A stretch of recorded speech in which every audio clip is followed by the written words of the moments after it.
On land plentiful with deer, where scouts have already been out, and a sighting is almost certain, spotting a buck or even a doe can still catch you by surprise. It's the privilege of seeing something that so often stays hidden. I can sit there all day long, you know, and it's awesome just to sit there and watch the deer and turkey and stuff walk past you, not even know you're there, you know, just sitting there having fun. The solitude of a tree stand is where you'll often find these soldiers. Although they share the common bond of wounds suffered in Iraq or Afghanistan, it's the serenity of being out in the country that brings them all together. It gives me a peace of mind. It brings me back down to reality, that I'm not in a war zone no more, that I'm in America, and I don't have to watch out for enemy. When Fort Campbell's Wounded Warrior Transition Team is here in Humphreys County, dozens of volunteers are watching out for them.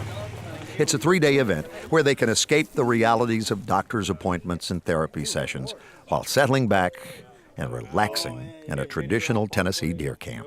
I mean, when we do these hunts for Wounded Warriors, we're overwhelmed with volunteers. People want to bring food, they want to know how they can help, they want to know where they can take them to hunt, what they can do. And that's the way it's supposed to be. Oh, tonight we're having Cajun-style catfish, beer, hush puppies. We've got fried apples, white beans, black beans, baked potatoes, and desserts made by the ladies. It don't get any better than this.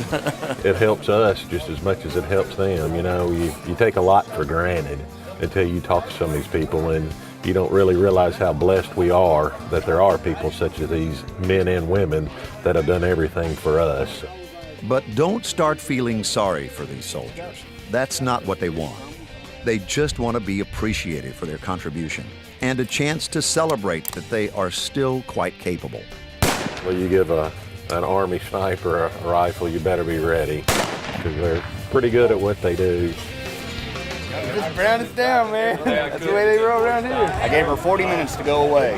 She wouldn't go away, so I was like, all right. It happened so quick there wasn't really time to actually think about it. It was point, aim, and squeeze the trigger. And she started coming towards me, and I see this other dark spot move behind her, probably about maybe 20, 30 yards behind her. Anytime you get a group of guys together on a deer hunt, there's going to be a little bragging, more than a few stories of the one that got away, some measurements, and a few comparisons to see who brought in the trophy buck.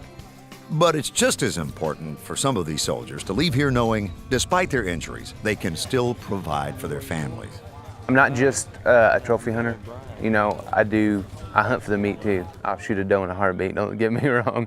You know, it's a sport. I love deer hunting, but I love eating deer too, so it works itself out. I go grocery shopping in the woods, you know?